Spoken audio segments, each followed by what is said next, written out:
تعزیت والا گھر جی اوپر تعزیت کے لیے بیٹھے ہیں. جی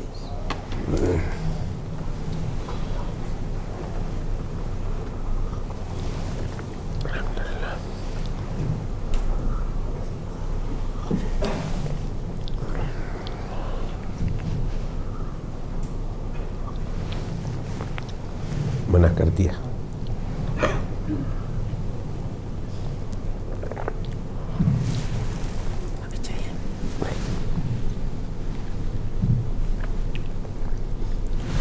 بسم اللہ الرحمن الرحیم نحمدہ ونصلی ونسلم علی رسولہ النبی الامی الحبیب الرؤوف الرحیم الکریم وعلی آلہ واصحابہ وازواجہ وذریاتہ واہل بیتہ اجمعین اما بعد فاعوذ باللہ من الشیطان الرجیم بسم اللہ الرحمن الرحیم ان اللہ اشترى من المؤمنین انفسهم واموالهم بان لهم الجنہ یقاتلون فی سبیل اللہ فیقتلون ویقتلون وعدا علیہ حقا فی التوراۃ والانجیل والقرآن ومن اوفى بعہدہ من اللہ فاستبشروا ببیعکم الذی بایعتم بہ وذلک هو الفوز العظیم. صدق اللہ العظیم. اللہم صلی علی سیدنا و مولانا محمد وعلی آل سیدنا و مولانا محمد وبارک وسلم. اللہم صلی علی سیدنا و مولانا محمد وعلی آل سیدنا و مولانا محمد وبارک وسلم. اللہم صلی علی سیدنا و مولانا محمد وعلی آل سیدنا و مولانا محمد وبارک وسلم وصلی علیہ تسلیما کثیرا کثیرا کثیرا. اما بعد. اللہ رب العزت کی عطا کردہ توفیق اور عنایت سے گزشتہ درس میں آپ حضرات کی خدمت میں جو مضمون پیش کیا گیا تھا اس کا خلاصہ دہرائے دیتا ہوں، پھر وہیں سے اپنی گفتگو کا سلسلہ آگے بڑھاؤں گا. وہ یہ کہ اللہ کے پیغمبر علیہ السلام کے دور اقدس میں اسلامی ریاست کا دارالسلطنت اور کیپٹل مدینہ منورہ تھا. اللہ کے پیغمبر علیہ السلام کے وصال کے بعد سیدنا ابو بکر صدیق رضی اللہ تعالی عنہ کا عہد خلافت شروع ہوتا ہے. حضرت سیدنا ابو بکر صدیق رضی اللہ تعالیٰ عنہ کے دور اقدس میں دارالسلطنت دارالخلافہ کیپٹل مدینہ منورہ تھا. حضرت سیدنا عمر فاروق رضی اللہ تعالیٰ عنہ کا زمانہ آیا تو حضرت عمر فاروق رضی اللہ تعالیٰ عنہ کے بھی دور اقدس میں کیپٹل مسلمانوں کا دارالخلافہ اور اسلامی ریاست کا دارالسلطنت مدینہ طیبہ ہی. حضرت عثمان غنی رضی اللہ تعالیٰ عنہ کے زمانے میں اسلام اور پھیلا. سیدنا ابو بکر صدیق رضی اللہ تعالیٰ عنہ کے زمانے میں 2.2 ملین اسکوائر مائل پر اسلام کا پرچم لہرا رہا تھا. حضرت عمر فاروق رضی اللہ تعالیٰ عنہ جب دنیا سے رخصت ہوئے 2.2 ملین مائلز، جس میں ملک شام بھی فتح ہو گیا، ترکی بھی فتح ہو گیا، ایران بھی فتح ہو گیا، عراق اور بغداد بھی فتح ہو گیا. جب حضرت عثمان غنی رضی اللہ تعالیٰ عنہ کا دور خلافت آیا، سیدنا ابو بکر حضرت عثمان غنی رضی اللہ تعالیٰ عنہ کے زمانے میں اسلامی ریاست کا دارالسلطنت دارالخلافہ کیپٹل مدینہ طیبہ ہی رہا. اور وہیں سے حضرت عثمان غنی رضی اللہ تعالیٰ عنہ امور سلطنت کو انجام دیتے تھے. اور حضرت عثمان غنی رضی اللہ تعالیٰ عنہ جب دنیا سے رخصت ہوتے ہیں تو اسلام 4.4 ملین ڈبل 2.2 ملین حضرت عمر فاروق رضی اللہ تعالیٰ عنہ کے زمانے میں، اور حضرت عثمان غنی رضی اللہ تعالیٰ عنہ کا جب انتقال اور شہادت ہوتی ہے تو 4.4 ملین اسکوائر میل پر اسلام کا پرچم لہرا رہا، پر دارالخلافہ کیپٹل دارالسلطنت وہی مدینہ منورہ ہے۔ اس کے بعد حضرت علی المرتضیٰ کرم اللہ وجہہ الکریم کا دور آیا۔ حضرت علی رضی اللہ تعالیٰ عنہ نے کچھ دیر اسلامی ریاست کا دارالسلطنت دارالخلافہ اور کیپٹل مدینہ منورہ کو رکھا، پھر اس کے بعد حضرت علی رضی اللہ تعالیٰ عنہ یہ دارالخلافہ دارالسلطنت مدینہ منورہ سے اٹھا کر کوفہ لے گئے۔ عراق میں ایک جگہ ہے کوفہ،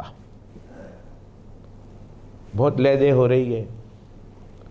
یاد رکھیے کہ ہم اہل سنت والجماعت ہیں، کہیں الحمدللہ، ہم اہل سنت والجماعت ہیں، ہم سنی ہیں۔ ہم نہ ناصبیت اور خارجیت کو مانتے ہیں، نہ رافضیت کو مانتے ہیں۔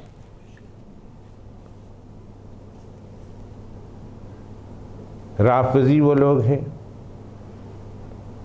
جو حضرت علی رضی اللہ تعالیٰ عنہ اور اہل بیت کی محبت میں مبتلا ہو کر حضرات صحابہ کرام کو معاذ اللہ ثم معاذ اللہ برا بھلا کہتے ہیں، بلکہ برا بھلا کی تفسیر اگر میں یہ کہوں تو وہ ان کو کافر کہتے ہیں۔ سارے صحابہ کرام کو ماں سوائے چند کے سب کافر ہیں نعوذ باللہ ان کے نزدیک۔ وہ حضرت علی اور خاندان نبی صلی اللہ علیہ وسلم سے تعلق جوڑ کر سارے صحابہ کو کافر کہتے ہیں۔ یہ لوگ رافضی ہیں، اور ہماری اصطلاح میں اسے ہم شیعہ بولتے ہیں۔ پہلے رافضی الگ تھا، شیعہ الگ تھا۔ ابتدائی اسلام میں رافضی الگ گروہ تھا، شیعہ الگ گروہ تھا۔ پھر بعد میں رافضی، اب لوگ بولتے بھی نہیں، رافضی بولنے سے اس کی تشریح کرنی پڑتی ہے، اب تو رافضی اور شیعہ دونوں ایک ہو گئے۔ البتہ ہم جب بات کرتے ہیں تو یہ کہہ دیتے ہیں ایک غالی شیعہ ہیں اور ایک نارمل شیعہ ہیں۔ تو وہ لوگ حضرات اہل بیت کی محبت میں آ کر صحابہ کرام کو برا بھلا بولتے ہیں، اور کچھ لوگ ایسے ہیں جنہیں ہم ناصبی بولتے ہیں، خارجی بولتے ہیں۔ وہ لوگ حضرات صحابہ کرام کی محبت کی آڑ لے کر حضرات اہل بیت کو برا بھلا کہتے ہیں، اور بہت برا بھلا کہتے ہیں۔ الحمدللہ ثم الحمدللہ ہم سنی ہیں، اہل سنت والجماعت سے ہمارا تعلق ہے۔ ہم لوگ نہ وہ ہیں نہ یہ ہیں،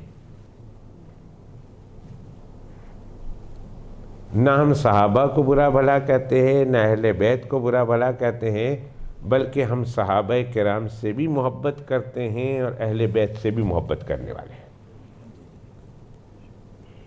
ہم اہل سنت والجماعت کا عقیدہ یہ ہے کہ صحابہ کرام رضوان اللہ تعالی علیہم اجمعین اور حضرات اہل بیت یہ دونوں ایسے ہمارے لیے جیسے ہمارے ماتھے میں یہ دونوں آنکھیں ہیں۔ اگر انسان کی دونوں آنکھوں کی روشنی نہیں رہی تو وہ انسان اندھا ہے، اور انسان کی ایک آنکھ کی روشنی رہی اور دوسری جاتی رہی وہ کانا ہے، اور انسان کی دونوں آنکھوں کی روشنی صحیح سلامت رہی تو وہ صحیح سالم انسان ہے۔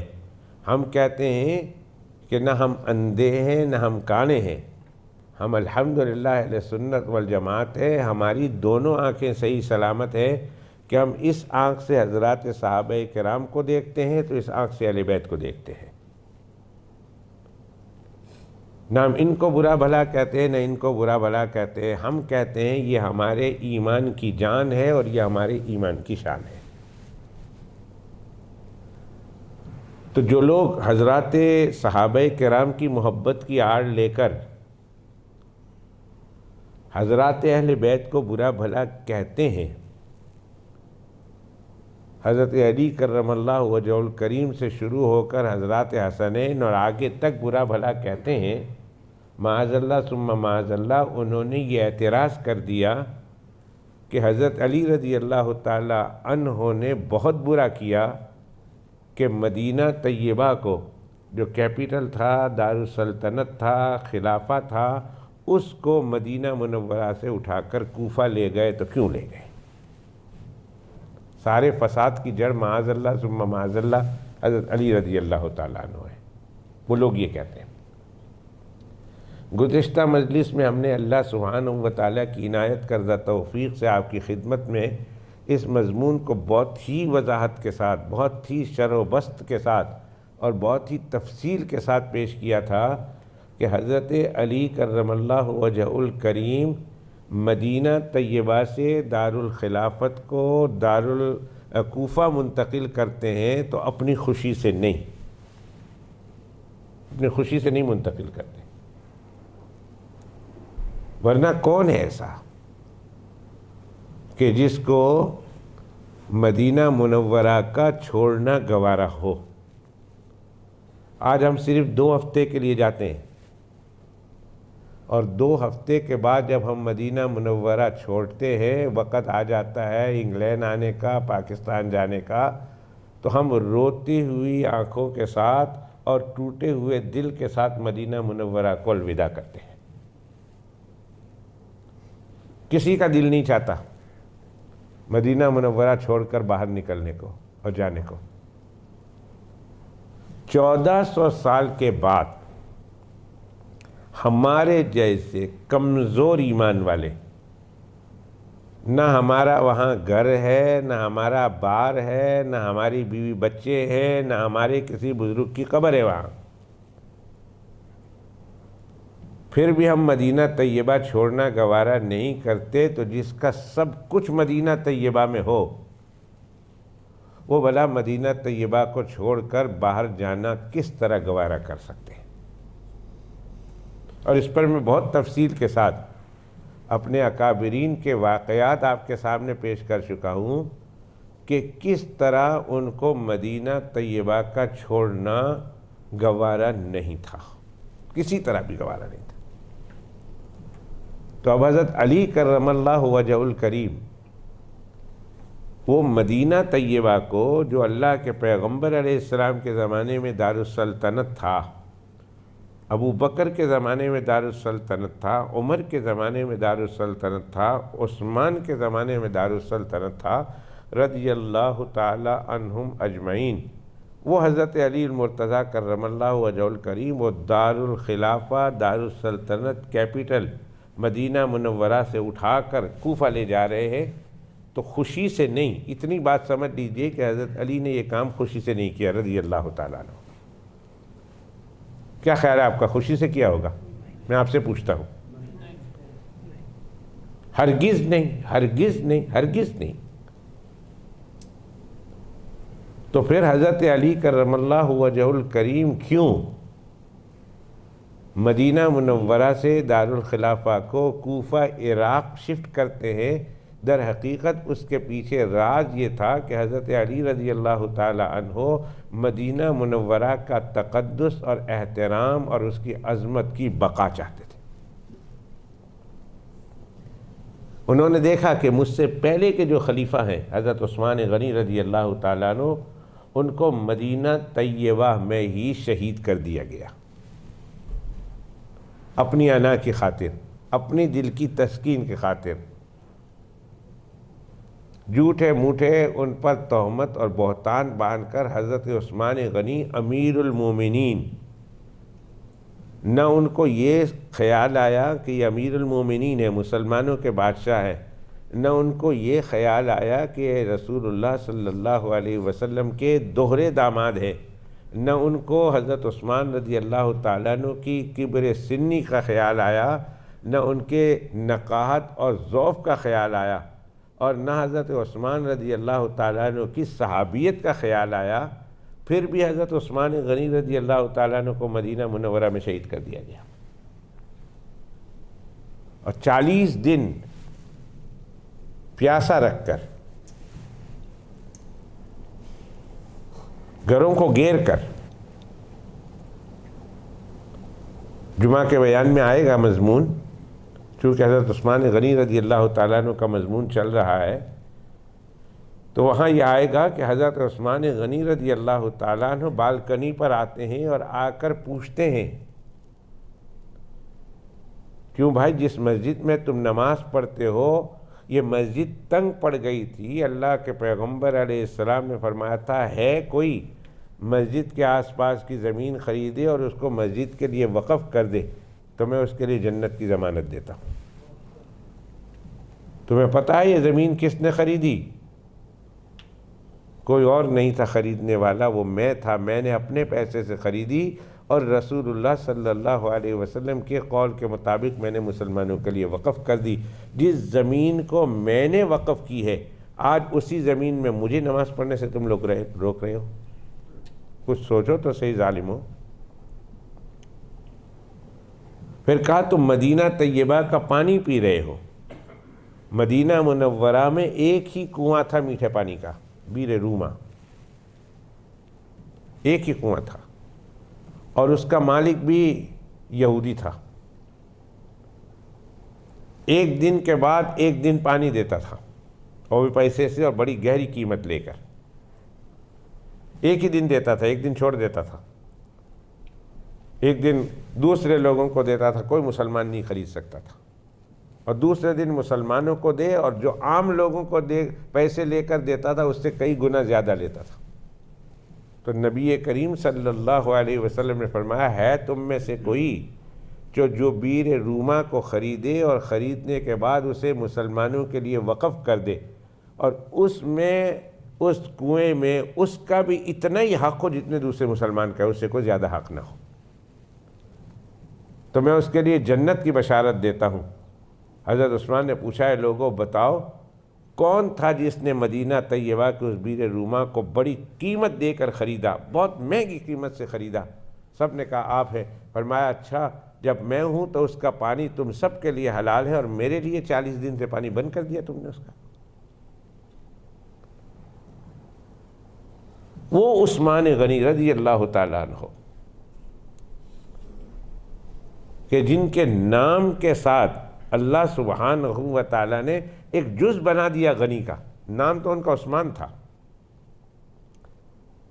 آج جب ہم نام لیتے ہیں ان کا تو حضرت عثمان غنی کہتے ہیں، نام کا حصہ بن گیا. اوہ اللہ نے کیا ان کو پیسے دیے تھے، اور پیسے کے ساتھ کیا فیاضی اور کیا دریا دلی اور کیا سخاوت کا مادہ دیا تھا. اللہ اکبر. ایک دن اللہ کے پیغمبر علیہ السلام کو دعوت دی کہ یا رسول اللہ میرے گھر تشریف لائے، فلاں وقت میرا آدمی آپ کو لینے کے لیے پہنچ جائے گا. کہا ٹھیک ہے. حضرت عثمان غنی رضی اللہ تعالیٰ عنہ نے فرمایا کہ فلاں نماز کے بعد نبی کریم صلی اللہ علیہ وسلم میرے گھر تشریف لائیں گے. اے غلام تم نے نماز کے بعد رسول اللہ صلی اللہ علیہ وسلم کے ساتھ آنا ہے، اور رسول اللہ صلی اللہ علیہ وسلم جب میرے گھر کی طرف آئیں تو تم نے ان کے قدم گننے ہیں. تم نے ان کے قدم گننے ہیں کہ مسجد سے لے کر میرے گھر تک کتنے قدم ہوتے ہیں. اور جب اللہ کے پیغمبر علیہ السلام تشریف لائے، کھانا کھا لیا، پھر واپس تشریف لے جانے لگے، فرمایا جاؤ جاتے ہوئے قدم بھی گن لو. جب اللہ کے پیغمبر علیہ السلام اپنے گھر میں پہنچے تو وہ بھاگے ہوئے آئے اور کہاں آتے وقت اتنے قدم تھے، جاتے وقت اتنے 100 قدم تھے. 200 300 400 قدم جتنے بھی تھے جہاں رہتے تھے حضرت عثمان غنی رضی اللہ تعالیٰ عنہ. بتایا کہ اتنے قدم آئے. فرمایا ٹھیک ہے. بعد میں کسی نے پوچھا کہ آپ نے دعوت تو دی اللہ کے پیغمبر علیہ السلام کو ماں صحابہ کے، پر آپ نے قدم کیوں گنوائے؟ فرمایا تمہیں پتہ نہیں 2 جہاں کی دولت میرے گھر آ رہی تھی. اللہ کے پیغمبر صلی اللہ علیہ وسلم میرے گھر تشریف لا رہے تھے، اس سے زیادہ خوشی کا اور کون سا موقع ہے؟ کہا ٹھیک ہے لیکن قدم گنانے کا مطلب؟ کہا جس دن اللہ کے پیغمبر علیہ السلام نے میری دعوت قبول کر لی اس دن سے میں نے یہ سوچا تھا کہ جتنے جتنے قدم آنے میں لگیں گے اور جانے میں لگیں گے، ہر قدم کے بدلے میں ایک غلام خرید کر اللہ کے راستے میں اسے آزاد کر دوں گا۔ اور ایک غلام اس زمانے میں ہزاروں کا آتا تھا، ہزاروں کا، آج تو اس کو کروڑوں میں بولے۔ کئی کروڑ روپے کی قیمت حضرت عثمان غنی رضی اللہ تعالیٰ عنہ نے حضرت عثمان غنی رضی اللہ تعالیٰ عنہ کے گھر میں آنے کی ادا کی ہے کہ اللہ کے پیغمبر علیہ السلام میرے گھر تشریف لائے۔ سبحان اللہ۔ تو ان کو مدینہ منورہ میں مسجد میں آنے سے روک دیا، نماز پڑھنے سے روک دیا، پڑھانے سے روک دیا، حتیٰ کہ ان کو پانی پینے سے روک دیا۔ ام سلمہ رضی اللہ تعالیٰ عنہ کو جب پتہ چلا رسول اللہ صلی اللہ علیہ وسلم کی اہلیہ محترمہ اور امت کی ماں، جب وہ لے کر گئی، کہا میں چلتی ہوں، مجھے کون روکے گا، میں دیکھتی ہوں مجھے کون روکے گا، کس میں جرأت ہے کہ مجھے روک دے۔ وہ پانی کا مشکیزہ لے کر جا رہی ہیں تو راستے میں ایک دشمن نے مٹکے میں تیر مارا، مٹکا پھوٹ گیا، سارا پانی گر گیا۔ یہ ظلم، یہ ستم۔ اور حضرت عثمان غنی رضی اللہ تعالی عنہ کا مدینہ منورہ میں شہید ہو جانا اور ان کو شہادت کے مرتبے تک پہنچانا اور ان کو قتل کر دینا، اور اتنے بڑے انسان کا مدینہ منورہ میں قتل کر دیا جانا، یہ کسی بڑے المیے سے کم نہیں ہے۔ حضرت علی رضی اللہ تعالیٰ عنہ نے یہ سوچا کہ اگر اس طرح لوگ اپنی دل کی تسکین کی خاطر اور اپنی انا کی تسکین کی خاطر اور اپنے دل کو راحت پہنچانے کے خاطر خلیفہ وقت کو قتل کرتے رہے تو مدینہ منورہ کی عظمت تو پامال ہو جائے گی، ختم ہو جائے گی۔ حالانکہ مجھے ایک بات یاد آئی، حضرت عثمان غنی رضی اللہ تعالیٰ عنہ کے زمانے میں جب مدینہ طیبہ میں مسجد ایکسٹینڈ ہوئی، وسیع ہوئی، تو کچھ لوگ مستری مزدور لوگ مسجد نبوی کے قریب عمارت کو بنانے کے لیے پتھر توڑ رہے تھے۔ اما عائشہ رضی اللہ تعالیٰ عنہ نے ان کے پاس آدمی بھیجا کہ کہا جاؤ ان کو کہو کہ دور جا کر پتھر توڑے، تمہارے اس ٹک ٹک کی آواز سے اللہ کے پیغمبر علیہ السلام کو تکلیف ہو رہی ہے۔ اتنی بھی اجازت نہیں۔ اور یہاں حضرت عثمان رضی اللہ تعالیٰ عنہ اتنی بے دردی سے شہید کر دیے گئے۔ حضرت علی رضی اللہ تعالیٰ کا نہ، ایسا نہیں ہوگا، میں مدینہ طیبہ کی عظمت پر حرف آنے نہیں دوں گا، آنچ آنے نہیں دوں گا۔ میں دارالسلطنت یہاں ہوگا تو دنیا آئے گی نہیں یہاں خلیفہ وقت کے ساتھ بات چیت کرنے کے لیے، اور ان کے ساتھ ڈسپیوٹ ہوگا تو اس کو ان کے گھر کا گھیراؤ کریں گے۔ یہ اس وقت ہوگا جب مدینہ طیبہ میں حاکم ہوگا، جب مسلمانوں کا حاکم ہی کہیں باہر ہوگا تو وہاں جائیں گے۔ تو حضرت علی رضی اللہ تعالیٰ عنہ نے بادل نخواستہ نہ چاہتے ہوئے بھی مدینہ منورہ کے دارالسلطنت کو، دارالخلافہ کو اٹھا کر کوفہ لے گئے کہ لوگ اگر ڈسپیوٹ کرے، لڑے جھگڑے تو وہاں آ کے لڑے جھگڑے نا، یہاں کیوں، مدینہ طیبہ میں کیوں۔ 4 سال تک حضرت علی کرم اللہ وجہ الکریم کی خلافت رہی، اور اس سے اگلے 6 مہینے تک حضرت حسن رضی اللہ تعالیٰ عنہ کی خلافت رہی۔ اس وقت تک کوفہ دارالسلطنت رہا، دارالخلافہ رہا اور کیپٹل رہا۔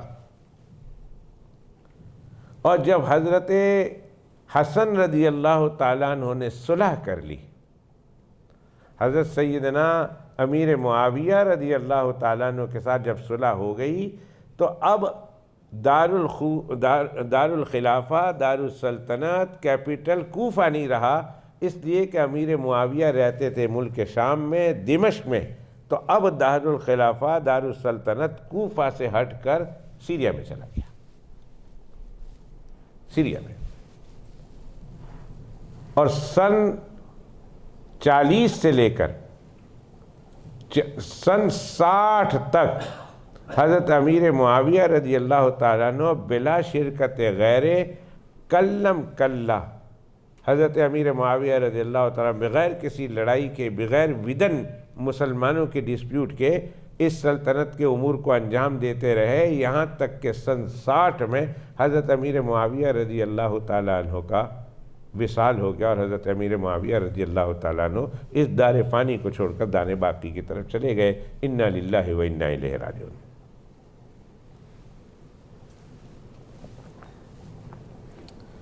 حضرت امیر معاویہ رضی اللہ تعالیٰ عنہ کے بعد اب ان کا بیٹا یزید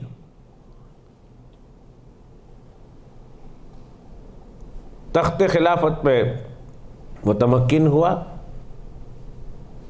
ان کا بیٹا بن گیا مسلمانوں کا سربراہ، اور بیٹے میں قابلیت نہیں تھی، بیٹے میں صلاحیت نہیں تھی، بیٹے میں وہ کرائیٹیریا ہی نہیں تھے بیٹے میں جو حضرت امیر معاویہ رضی اللہ تعالیٰ عنہ کے بعد اس کا بیٹا مسلمانوں کا خلیفہ بنتا، تھی نہیں، اس میں صلاحیت تھی نہیں۔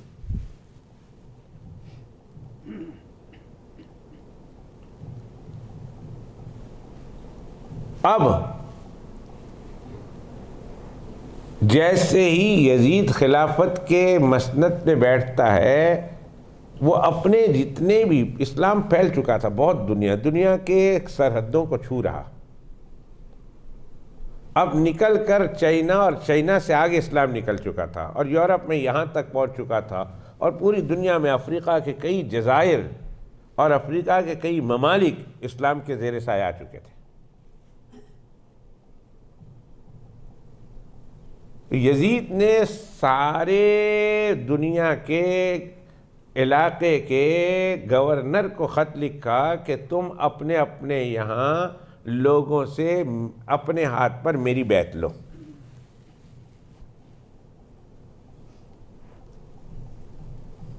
مدینہ طیبہ والوں میں 4 آدمی بڑے تھے جن کی بہت چلتی تھی اور جن کا بہت احترام تھا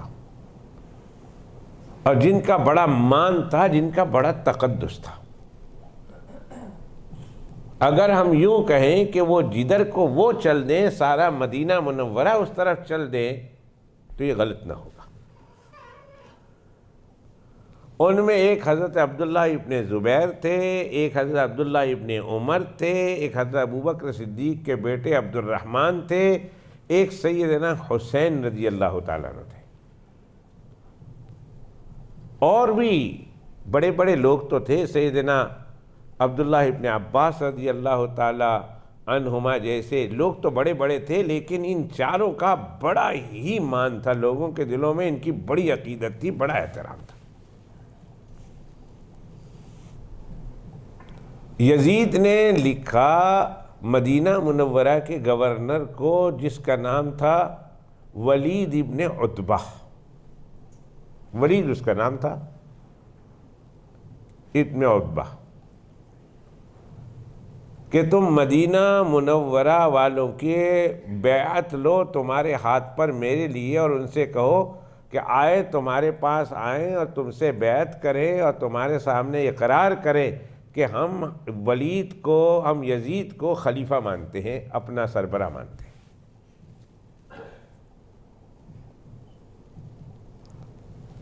جب ولید کو یہ لیٹر ملتا ہے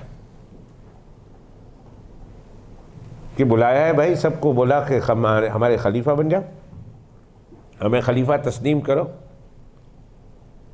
تو ولید نے کیا کیا کہ جب اس کو خط ملتا ہے تو اس نے حضرت حسین رضی اللہ تعالیٰ عنہ کو اور حضرت عبداللہ ابن زبیر رضی اللہ تعالیٰ عنہ کی طرف قاصد بھیجا کہ ان دونوں کو پکڑ کے لے آؤ، ان کو میرے پاس لے آؤ، میں ان سے بات کروں گا اور میں ان سے زبردستی جو ہے ان سے بیعت لوں گا۔ عشاء کی نماز کے بعد یہ دونوں بزرگ مسجد نبوی شریف میں بیٹھے ہوئے ہیں، اپنے اپنے معمولات میں ہیں۔ قاصد پہنچ گیا وہاں کہ آپ کو خلیفہ گورنر یاد کر رہا مدینہ طیبہ کا، عبداللہ ابن زبیر رضی اللہ تعالیٰ عنہ اور حضرت حسین رضی اللہ تعالیٰ عنہ دونوں بیٹھے ہوئے ہیں اور آپس میں کہہ رہے ہیں خیر نہیں ہے۔ بہت دنوں سے ہم حضرت امیر معاویہ رضی اللہ تعالیٰ عنہ کی علالت کی خبر سن رہے ہیں، ان کی بیماری کی خبر سن رہے ہیں۔ ہو نہ ہو کہ حضرت امیر معاویہ رضی اللہ تعالیٰ عنہ فوت ہو گئے ہیں اور ہمیں رات کے اس وقت میں گورنر کے گھر میں بلایا جا رہا اور ہم سے کہا جا رہا کہ بیعت، ہم سے یہی کہا جائے گا کہ بیعت لے لو، یزید کے بیعت لو اور ہمارے ہاتھ پر یزید کی بیعت لو اور اقرار کرو اس بات کا کہ ہم یزید کو اپنا سربراہ اور اپنا خلیفہ تسلیم کرتے ہیں، اور یہ ہمارے لیے ممکن نہیں ہے۔ عبداللہ ابن زبیر رضی اللہ تعالیٰ عنہ نے کہا کہ میں تو نہیں جاتا، میں تو کسی بہانے سے میں نکل جاؤں گا اور آپ بھی نہ جائیں۔ حضرت حسین رضی اللہ تعالیٰ عنہ نے کہا نہیں، میں جاتا ہوں، میرے ذہن میں ایک پلان ہے، میں جاتا ہوں اور مدینہ طیبہ کے چند بڑے بڑے نوجوانوں کو، تیر اندازوں کو، جنگجوؤں کو، مضبوط لوگوں کو، نوجوانوں کو اکٹھا کیا اور کہا تم میرے ساتھ چلو، گورنر کے گھر کی طرف جانا ہے، تم نے باہر رہنا ہے، اور اگر میں اشارہ کروں، میں چلاؤں تو تم نے میری مدد کو اندر آ جانا ہے، میں اکیلا اندر جاؤں گا، تمہاری ضرورت پڑی تو میں آواز دے دوں گا، پھر تم لوگ اندر آ جانا، ورنہ مجھے اکیلا جانے دو۔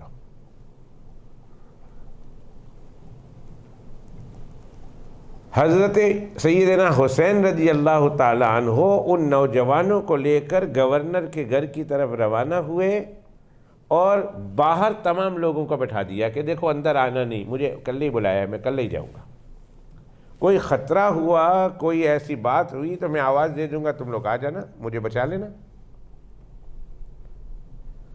حضرت حسین رضی اللہ تعالیٰ عنہ گورنر کے گھر کی طرف جا رہے ہیں، ادھر حضرت عبداللہ ابن زبیر رضی اللہ تعالیٰ عنہ نے عافیت سمجھی کہ میں چپکے سے نکل جاؤں، رات کے اندھیری کا فائدہ اٹھا کر حضرت عبداللہ ابن زبیر رضی اللہ تعالیٰ عنہ سواری پر سوار ہو کر اپنے گھر والوں کو سوار کرا کے مکہ مکرمہ کی طرف روانہ ہو گئے، کسی کو بتایا نہیں، مدینہ منورہ چھوڑ دیا اور مکہ مکرمہ چلا جاتا۔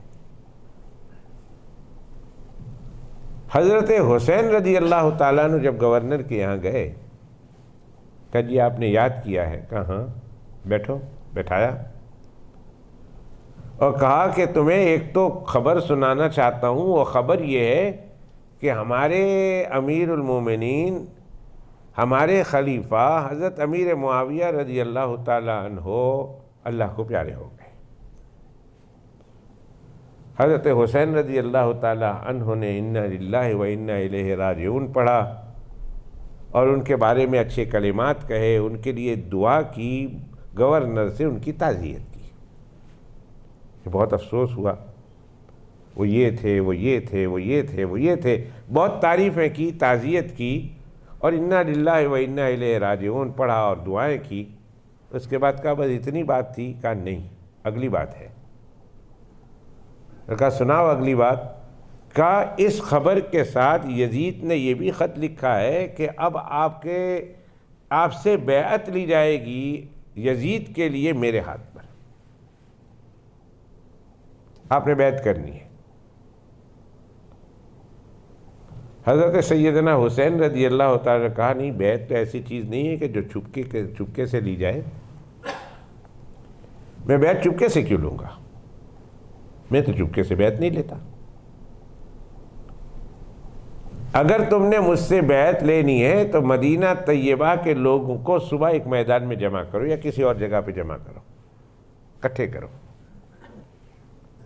اور تم ان سب کے سامنے امیر معاویہ رضی اللہ تعالیٰ عنہ کی وفات کی خبر بھی دو اور کہو کہ یزید نے لکھا ہے کہ مدینہ طیبہ والوں کی بیعت لی جائے، لہذا پھر ادھر جو فیصلہ ہوگا وہ فیصلہ ہم قبول کریں گے۔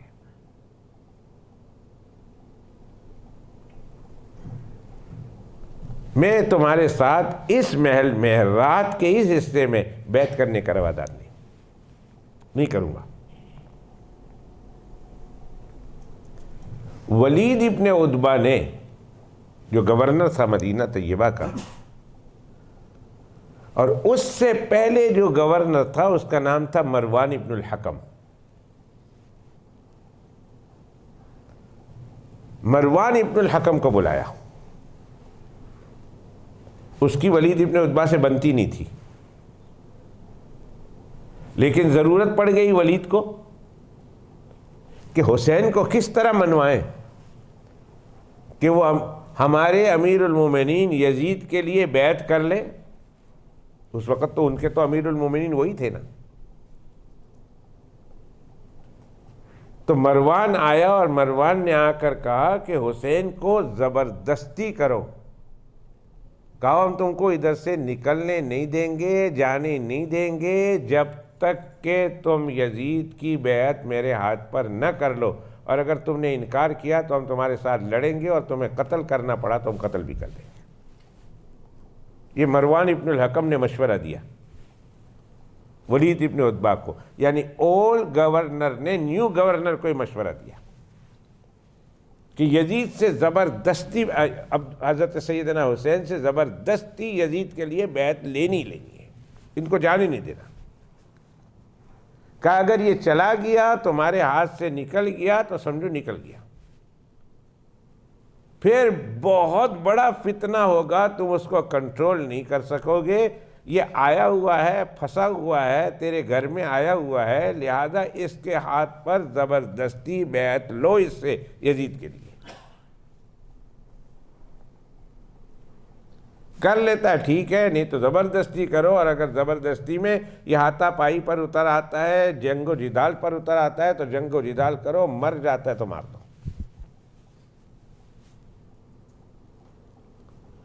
حضرت حسین رضی اللہ تعالیٰ عنہ نے سن لیا۔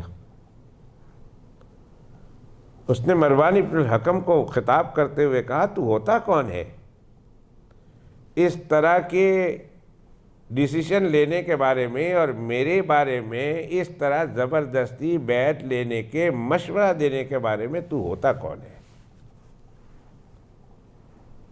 تو میں ہوئی بات بڑی، جھگڑا ہوا، حضرت حسین رضی اللہ تعالیٰ عنہ سلام کر کے کہا ابھی بات ادھر ہی چھوڑتا ہوں، میں بیعت نہیں کروں گا، میں ایک مشورہ دے کر جا رہا ہوں، اگر تم نے مجھ سے بیعت لینی ہے سارے مدینہ منورہ والوں کو جمع کرو، پھر ہم لوگ جو فیصلہ کریں گے اس فیصلے پر میں عمل کروں گا، ابھی میں بیعت نہیں لیتا۔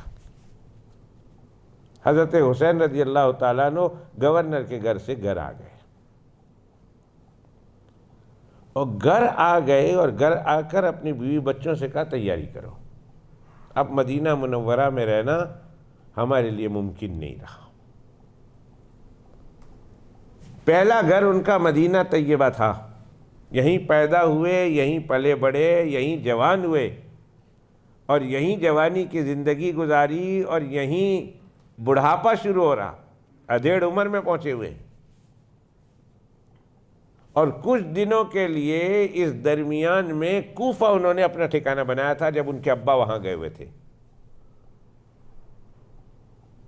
اور جب دارالخلافہ ملک سیریا منتقل ہو گیا تو اب وہ کوفہ میں نہیں رہے، واپس مدینہ منورہ آ گئے۔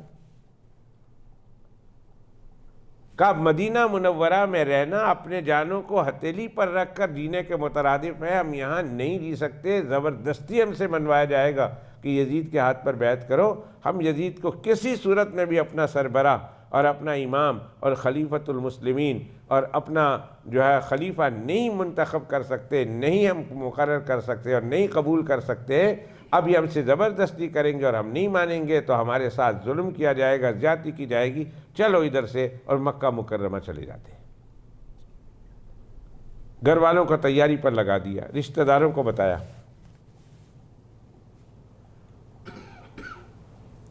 کہ بھائی ایسا واقعہ پیش آ گیا ہے اور ہمیں راتوں رات مدینہ منورہ چھوڑنا ہے، تیاری میں لگ جاؤ۔ چنانچہ وہ سارے کے تمام حضرات تیاریوں میں لگ گئے، اور حضرت حسین رضی اللہ تعالیٰ عنہ سب سے پہلے مسجد نبوی شریف جاتے ہیں، وہاں جا کر 2 رکعت نماز ادا کرتے ہیں، سرور دو عالم صلی اللہ علیہ وسلم کے روضہ اطہر پر جاتے ہیں، اللہ کے پیغمبر علیہ السلام کو سلام پیش کرتے ہیں اور اللہ کے پیغمبر علیہ السلام کی خدمت میں سارا ماجرا سنا دیتے ہیں کہ نانا جان اب جدائی آپ سے، ہم آپ سے جدا ہو کر جا رہے ہیں اور پتہ نہیں یہ جدائی کا عرصہ کتنا لمبا ہوگا، ہمیں مدینہ طیبہ کا چھوڑنا گوارا تو نہیں مگر رہنا نہیں رہ سکتے، ہماری مجبوری ہے، ہم سے زبردستی بیعت لی جائے گی اور اگر ہم نہیں کریں گے تو آپ کے مدینہ طیبہ کو خون میں نہلا دیا جائے گا، اور ہمیں ہماری جانوں سے زیادہ آپ کے مدینہ طیبہ کی گلیوں سے اور در و دیوار سے پیار ہے، ہم مدینہ طیبہ کو خون میں رنگا ہوا دیکھ نہیں سکتے، جان دے سکتے ہیں، لیکن مدینہ طیبہ کی بے توقیری اور مدینہ طیبہ کی توہین ہم برداشت نہیں کر سکتے۔ نانا جان یہ سلام ہے ہمارا، ہم آپ کے در کو چھوڑ کر جا رہے ہیں، پتہ نہیں کب ملیں گے، کب آنا نصیب ہوگا یا نہیں، الوداع یا رسول اللہ، الوداع یا رسول اللہ۔ اور روضہ اطہر کے پاس بیٹھ کر رونا شروع کر، سارے قطار رو رہے ہیں، روتے روتے روتے روتے آنکھ لگ گئی، تھوڑی دیر کے لیے آنکھ میں لگتے ہی جناب رسول اللہ صلی اللہ علیہ وسلم کی انہیں زیارت نصیب ہوتی ہے، اور اللہ کے پیغمبر علیہ السلام فرما رہے ہیں پیارے بیٹے اب یہ آپ کو چھوڑنے کے نہیں، ہماری اور آپ کی ملاقات کے ایام بہت قریب آ گئے ہیں، ہم نے اور آپ نے ملنا ہے اور بہت جلدی ملنا ہے، ہم انتظار کر رہے ہیں، آپ کے بابا انتظار کر رہے ہیں، آپ کی ماما انتظار کر رہی ہیں، آپ کے بھائی حسن انتظار کر رہے ہیں، اور آپ کے لیے جنت سواری جا رہی ہے اور جنت کو تیار کیا جا رہا۔ پیارے بیٹے حسین زیادہ دیر آپ نے دنیا میں نہیں رہنا ہے، بہت جلدی ہمارے ساتھ آ کے مل جانا ہے۔ آنکھ کھلی، وہاں سے اٹھتے ہیں، جنت البقیع جاتے ہیں، اور جنت البقیع جا کر اپنی ماما کی قبر پر، اپنی اماں کی قبر پر، خاتون جنت کی سردار سیدہ فاطمہ الزہرا سلام اللہ علیہا کی قبر پر کھڑے ہو کر سلام پیش کرتے ہیں۔ جب پہنچے اور پہنچنے کے بعد کہا السلام علیک یا امی، ماما رات کے اس اندھیرے میں آپ کا بیٹا آپ کی قبر پر آیا ہے اور آپ کو سلام پیش کر رہا۔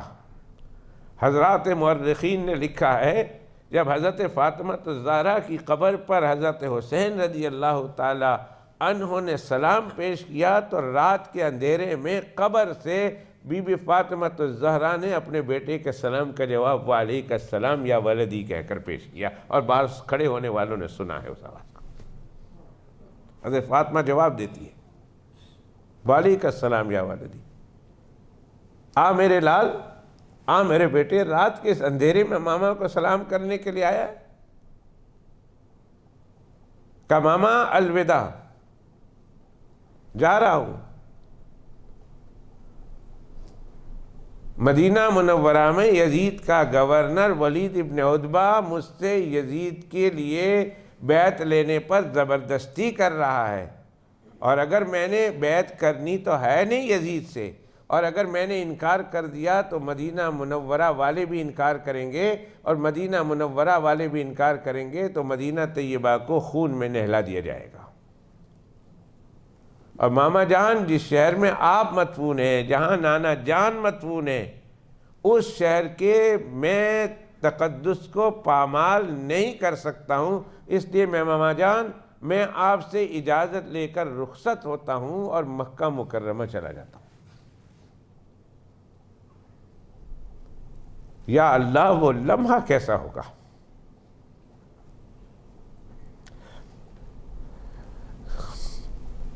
دل کہتا ہے آسمان بھی رو رہا ہوگا،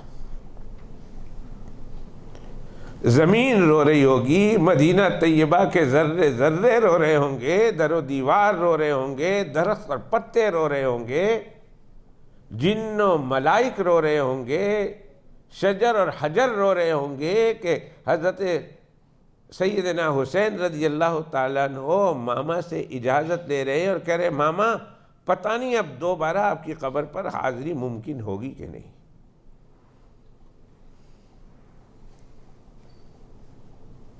میں آپ کو سلام پیش کرنے کے لیے آیا ہوں اور اب یہاں سے رخصت ہو رہا ہوں، اور جہاں تک نظر آتا تھا اپنے گھر تک اور جہاں سے مڑنا تھا اس وقت تک الٹے پاؤں پھیرتے ہوئے بار بار اپنے ماما کی، اپنی اماں کی، اپنی امی جان کی قبر کو بار بار دیکھ رہے ہیں کہ دیکھنا آخری ہے۔ بھائی بندے کو جب تک ماما زندہ ہوتی ہے، باپ زندہ ہوتے ہیں، بڑا زندہ ہوتا ہے، اس زندے کو دیکھ کر تسلی ہوتی رہتی ہے، اور جب اس کا انتقال ہو جائے تو پھر اس کی قبر کو دیکھ کر سکون ہوتا ہے، اور وہ بھی نہ ہو اور قبر بھی نہ ہو تو انسان بے چین ہو جایا کرتا ہے، پریشان ہو جایا کرتا ہے۔ آج سیدنا حسین رضی اللہ تعالیٰ عنہ نانا جان سے رخصت لے رہے ہیں، بھائی سے رخصت لے رہے ہیں، اور ماما جان سے رخصتی لے رہے ہیں، اور جنت البقیع والوں کے لیے دعا کر رہے ہیں، اس در و دیوار سے، اس گلی سے، اس گھر سے رخصت ہو رہے ہیں، اور پتہ نہیں یہ رخصتی ہمیشہ کے لیے رخصتی ہے۔ ان کو تو نظر آ رہا تھا پتہ نہیں کس بوجھل قدموں سے وہ مدینہ منورہ کو چھوڑ رہے ہوں گے۔ گھر پہنچے تو سارا قافلہ تیار تھا، جن جن لوگوں کو کہا تھا چلنا ہے چلنا ہے۔ جب قافلہ والوں پر نظر پڑی، بیوی بھی ہے، بچے بھی ہیں، بھائی کے بیٹے بھی ہیں، چچا کے بیٹے بھی ہیں، اپنے دیگر بھائی بھی ہیں، گھر والوں کی طرف نظر ڈالی تو سب ہیں۔ ایک خاتون کھڑی تھی، ان کو دیکھ کر حضرت حسین نے پوچھا آپ کدھر ہیں؟ آپ کے خاوند تو نہیں آ رہے، آپ کے بچے تو آپ کے ساتھ ہیں، لیکن آپ کے خاوند تو ساتھ نہیں آ رہے ہیں، آپ کے خاوند تو مدینہ طیبہ میں رہیں گے، تو کیا آپ نے ہمارے ساتھ جانے کی اجازت اپنے میاں، اپنے شوہر، اپنے خاوند سے لے لی ہے؟ یہ سوال ہے سیدنا حسین رضی اللہ تعالیٰ عنہ کا، اور جس خاتون سے سوال کر رہے ہیں وہ خاتون کون ہے؟ سیدہ زینب رضی اللہ تعالیٰ عنہ، جو حضرت حسین رضی اللہ تعالیٰ عنہ کی بہن ہے، شادی شدہ ہے، بچے والی ہیں، اور ان کی شادی حضرت حسین رضی اللہ تعالیٰ عنہ کے فرسٹ کزن سے ہوئی ہے، حضرت جعفر طیار کے بیٹے سے ہوئی ہے، فرسٹ کزن ہے، ان سے ان کی شادی ہوئی ہے،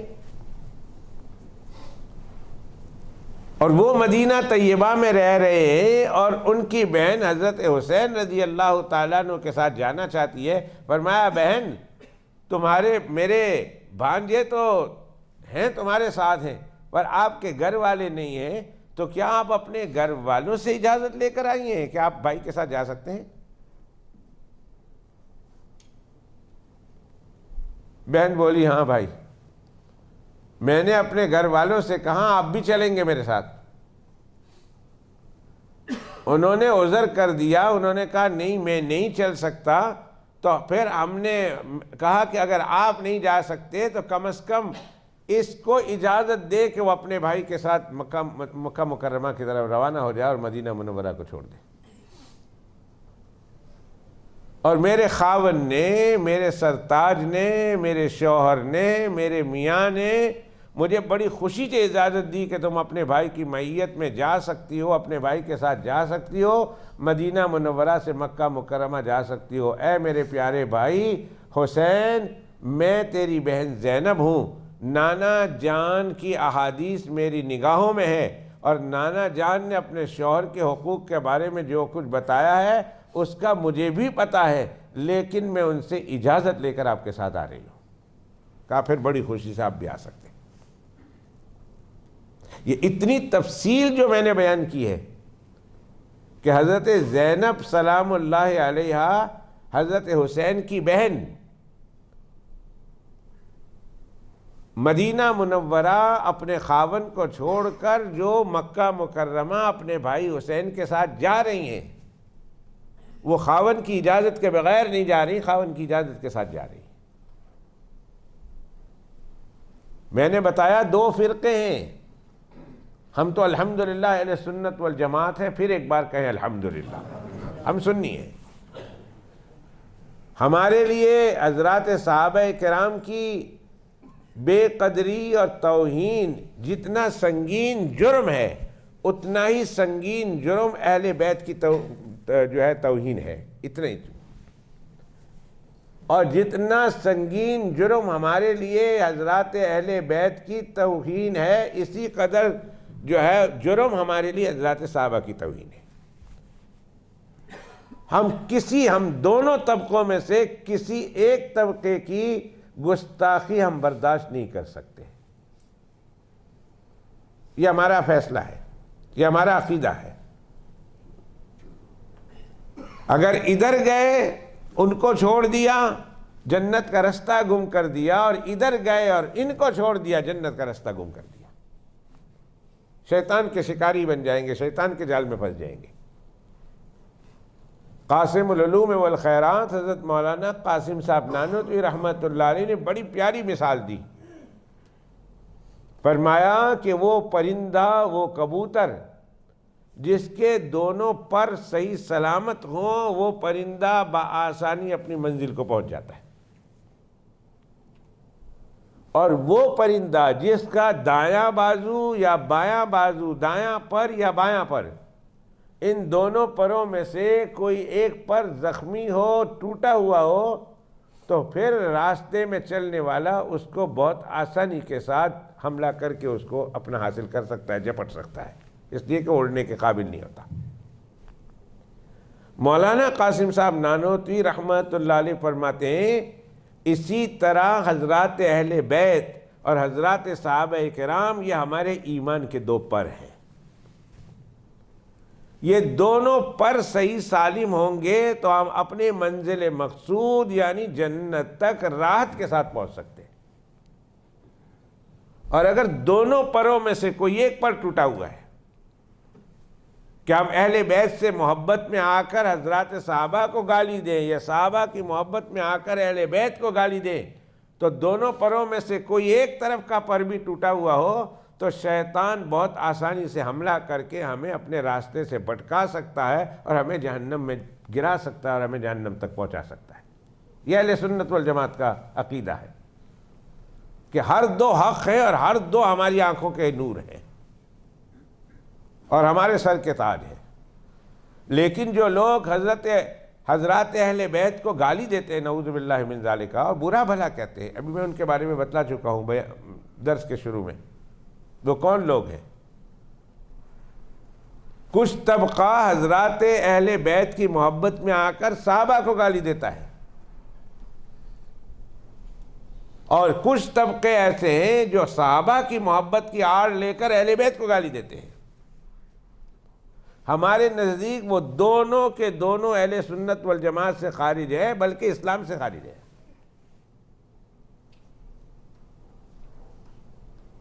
اور ان کا کفر اس لیے نہیں کہ وہ نہیں مانتے، بلکہ ان کا کفر خود ان پہ لوٹ کے آتا ہے، اس لیے کہ وہ اس کے محبت کی آڑ لے کر ان کو کافر کہتے ہیں، اور کچھ ایسے ہیں جو ان کی محبت کی آڑ لے کر ان کو کافر کہتے ہیں، اور ان کا کفر خود ان کے اوپر لوٹ کے آتا ہے۔ الحمدللہ ثم الحمدللہ ثم الحمدللہ، ہم اہل سنت والجماعت ہیں، اور ہمارے بزرگوں نے ہم کو یہ عقیدہ دیا ہے کہ دونوں تمہاری دونوں آنکھوں کے نور ہے، اگر کسی ایک طرف جھک جاؤ گے تو گویا تم نے دوسری اپنی آنکھ کو پھوڑ لیا، کانے بن گئے، اور کانا انسان کامل انسان نہیں ہوتا ہے۔ کامل اور بے عیب مسلمان انسان ہونے کے لیے دونوں آنکھوں کا نور والی ہونا ضروری ہے۔ تو جو لوگ حضرات ائمہ اہل بیت کو گالی دیتے ہیں اور برا بھلا کہتے ہیں، نعوذ باللہ من ذالک، وہ لوگ کہتے ہیں کہ حضرت حسین نے کیسے برداشت کر لیا کہ ایک خاون والی بیوی کو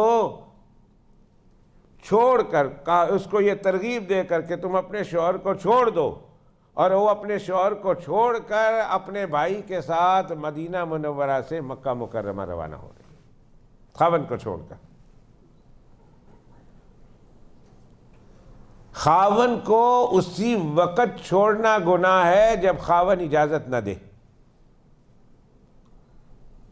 خاون کہے نہیں تو نہیں جا سکتی، وہ کہے میں نے فلاں جگہ پہ جانی ہے، کہا نہیں تو نہیں جا سکتی، اور پھر کہے میں تو جانا ہی جانا ہے، وہ کہے میں اجازت نہیں دیتا ہوں تمہیں فلاں جگہ پر جانے کی، اور وہ کہے میں نے جانا ہی جانا ہے، پھر وہ گئی، تو خاون کی مجرمہ ہوئی، اللہ کی نگاہوں میں گنہگار ہوئی، اس لیے کہ اس نے شوہر کی بات نہیں مانی۔ اور اگر خاون اجازت دے کہ تو اپنے بھائی کے ساتھ جا سکتی ہے، تو اپنے بیٹے کے ساتھ جا سکتی ہے، تو اپنی اماں کے ساتھ جا سکتی ہے، تو اپنے ابا کے ساتھ جا سکتی ہے، تو دن رات صبح شام ہم یہ مرحلے دیکھتے ہیں کہ ہماری اور آپ کے گھر والے اپنے باپ کے ساتھ، اپنی ماں کے ساتھ، اپنے بھائیوں کے ساتھ، اپنے بچوں کے ساتھ دنیا بھر کا سفر کرتے ہیں، اور کبھی ہم نے ان کو گنہگار نہیں تسلیم کیا، اور کبھی ہم نے ان پر طعنہ نہیں کسا۔ کیا ایسا نہیں ہوتا کہ ہم ادھر کام کرنے پر مجبور ہو اور کام کی ہم کو چھٹی نہ ملے، اور ہماری بیگم کہے ہماری اماں بہت بیمار ہے، میں نے جانا ہے، تو آپ کہتے ہیں جی میرے بھائی بھی جا رہے ہیں، کہتے چلے جاؤ، بھائی کے ساتھ جا رہے ہیں، بھائی کے ساتھ چلے جاؤ۔ میرے ابو بہت بیمار ہیں، آخری وقت پہنچا ہوا ہے، آپ چلیے، کہا میں نہیں جا سکتا، کام کی مجبوری ہے، تمہارا بھائی تو جا رہا نا، تم ان کے ساتھ چلے جاؤ۔ آپ اجازت دیتے ہیں کہ نہیں؟ اور وہ اس اجازت کے بعد جاتی ہیں تو کئی اس کے اوپر طعنہ کستا ہے، کوئی اس کو برا بھلا کہتا ہے، ارے نہیں بھائی یہ تو اپنے شوہر کی اجازت کے ساتھ جا رہی ہے، اور جب شوہر اجازت دے تو پھر جا سکتی ہے، اگر شوہر انکار کر دے کہ نہیں جانا بھائی، تو پھر دنیا کی کسی اور خطے میں تو جانے کی اجازت کیا ہوگی، پھر تو اللہ کے گھر جانے کی بھی اجازت نہیں ہے آپ کو، مکہ مکرمہ بھی نہیں جا سکتی، مدینہ منورہ بھی نہیں جا سکتی، جائے گی تو گنہگار ہوگی۔ مجھے یاد ہے، اور یہ واقعہ اچھی طرح یاد ہے، کہ ایک خاتون، اس کے دل میں حج کا بڑا شوق تھا، اس نے اپنے میاں محترم کو بہت راضی کرنے کی کوشش کی، لیکن اس وقت میاں محترم کوئی ایسے کام میں مصروف تھے کہ ان کو کام سے چھٹی نہیں مل رہی تھی۔ اس نے کہا تسی آؤ نہ آؤ میں تے جانا ہی جانا ہے۔ انہوں نے کہا تو نہیں جا سکتی، گناہ لبے گا۔ انہوں نے کہا پاویں گناہ لبے میں جانا ہی جانا ہے، میں نہیں پیچھے رہنا، اس باری میں جانے جانا ہے، حج تے جانا ہے۔ پتہ نہیں خاون کے منہ سے نکل گیا کہ اچھا تو چلے جا، پر مولوی صاحب کو نہ پوچھی، مولوی صاحب کو پوچھنا نہیں۔ اس نے کہا میں کیوں نہ پوچھوں، میں کوئی چھپ کے جا رہے ہیں، میں مولوی صاحب نے دس کے جاواں گی۔ وہ بھی کوئی بہت ہی ٹیڑھی خاتون تھی۔ وہ پتہ ہے نا ایک واقعہ، بہت ایسی خاص عورتیں ہوتی ہیں جو حد سے زیادہ ٹیڑھی ہوتی ہیں، بہت زیادہ ٹیڑھی، خاون کی ہر بات کی خلاف ورزی کرنا۔ ایک دن صبح خاون کام پہ جا رہا تھا تو بیگم نے کہا آج میں نے اپنی اماں کے گھر جانا ہے، شام کو جب آپ آ جائیں گے تو میں اپنے اماں کے گھر جانا ہے، اور وہ دریا کے پار رہتی تھی۔ شام کو جب خاون آیا، بیگم تیار ہے، خاون وہاں سے آیا، اس نے دیکھا آج دریا میں بہت طغیانی ہے، بہت طوفان ہے دریا میں، آج کوئی کشتی والا بھی لے کر جانے کے لیے تیار نہیں ہے، سارے کشتی والوں نے اپنی کشتی لگا دی ہے، نہیں جائیں گے آج۔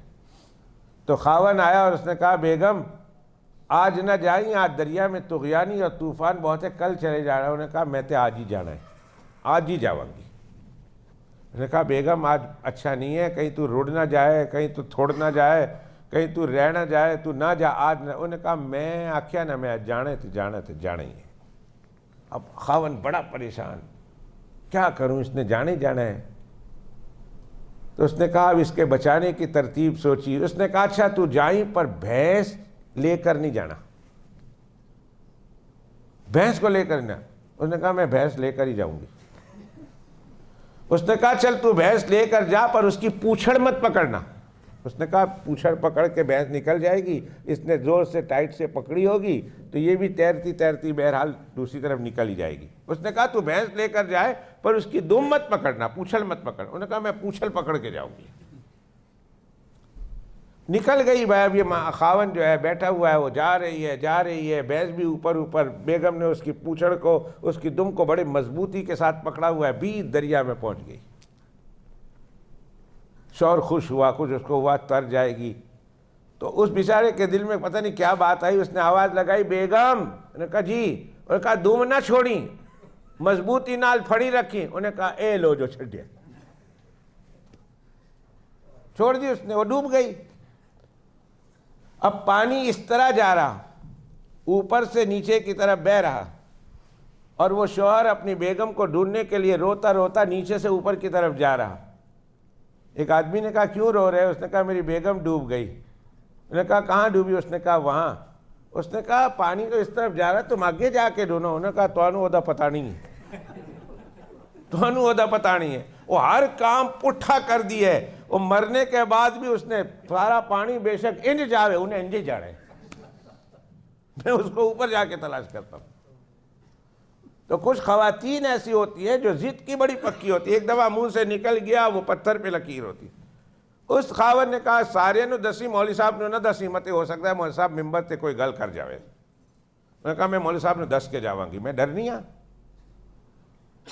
اس نے مجھے فون کر دیا مولوی صاحب میں حج پہ جا رہی ہوں، دعا کرنا اور کوئی چیز چاہیے ہو تو بتا دینا۔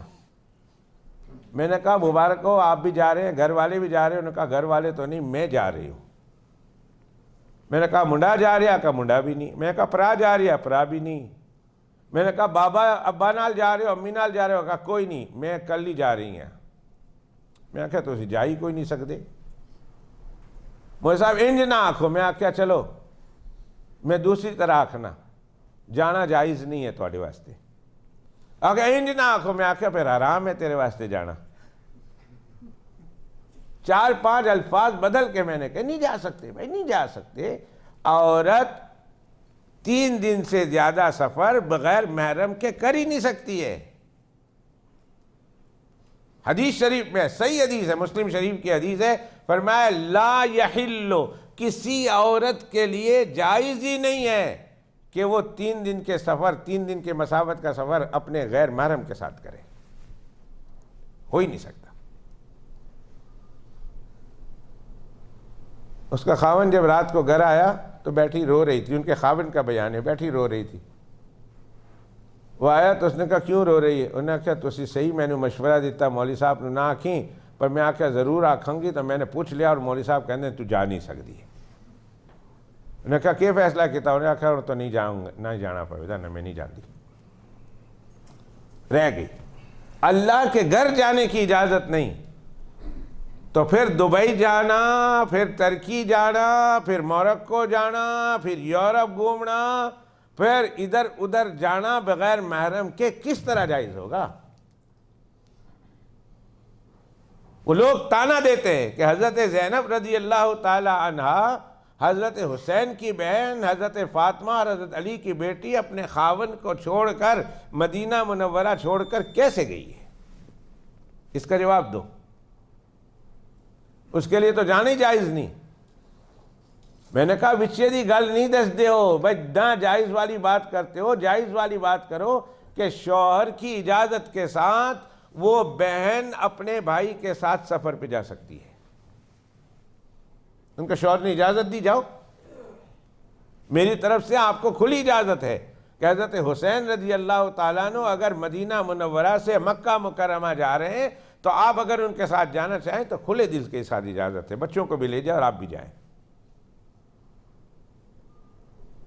حضرت زینب رضی اللہ تعالیٰ عنہ، ان کے بچے، حضرت علی رضی اللہ تعالیٰ عنہ کے بھائی، حضرت چچا زاد بھائی کے بچے، اپنے بھائی کے بچے، حضرت حسن کے بچے، اور ایک بڑا قافلہ تیار ہو گیا، اور حضرت حسین رضی اللہ تعالیٰ عنہ رات کے اندھیرے میں جلدی جلدی فٹافٹ اس قافلے کے ساتھ مکہ مکرمہ چھوڑ کر، مدینہ منورہ چھوڑ کر مکہ کی طرف روانہ ہو گئے۔ جب صبح ہوئی تو صبح کی نماز میں جب ولید ابن عتبہ مسجد میں آیا، مدینہ منورہ کا گورنر،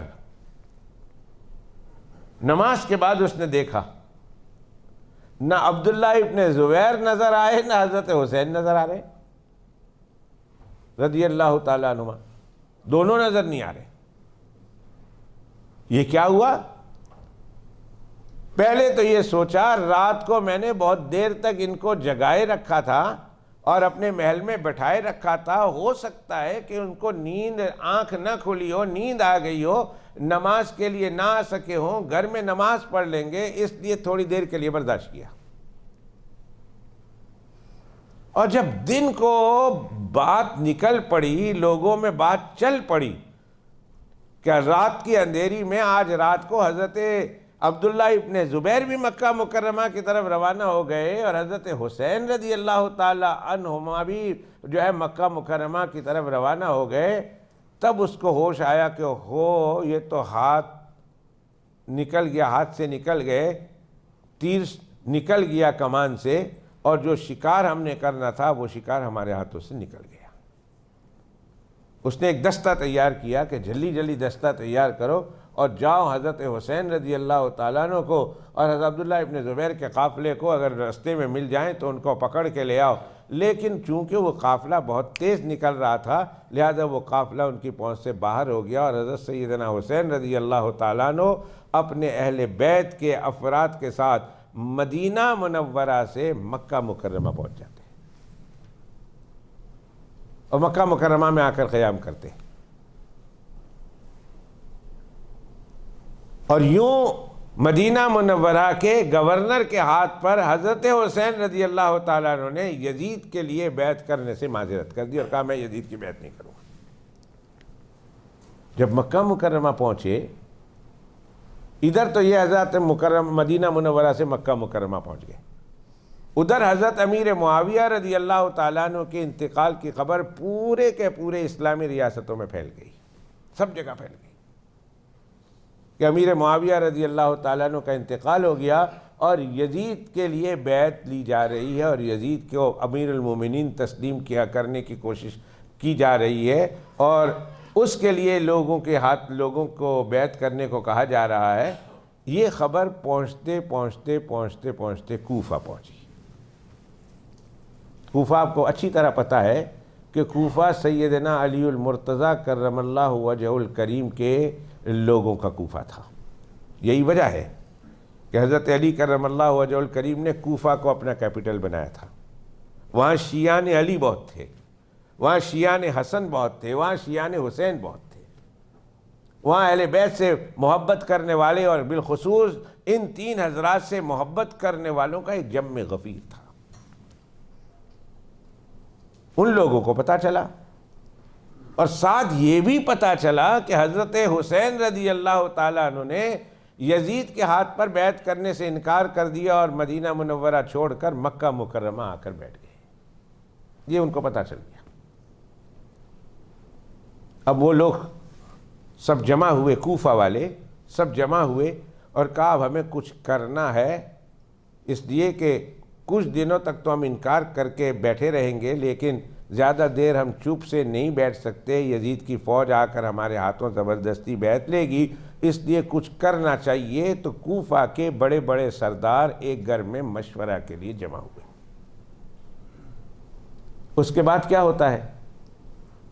جی تو چاہتا تھا کہ آج کی مجلس میں اس موضوع کو ختم کروں، لیکن بہت ناممکن سا رہ گیا کہ آج کی اس مجلس میں اس موضوع کو ختم کیا جا سکے۔ اللہ نے چاہا تو اگلے جمعۃ المبارک کی مجلس میں موضوع کو ختم کرنے کی کوشش کروں گا۔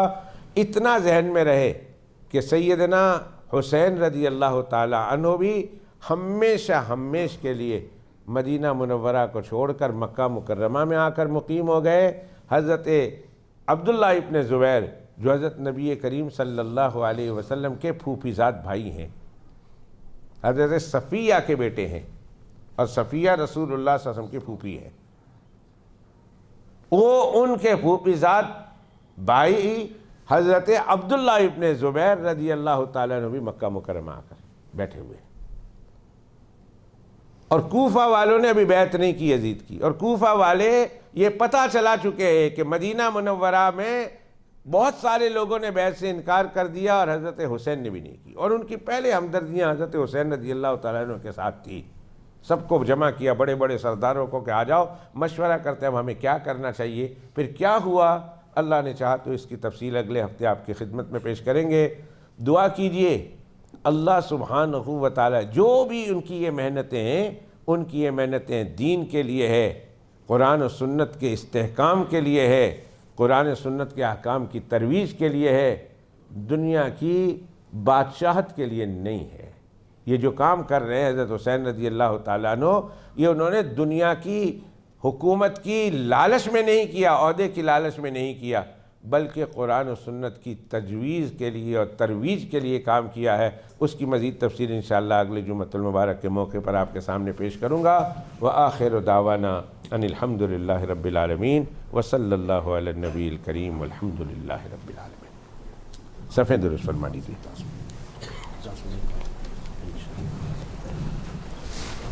سامنے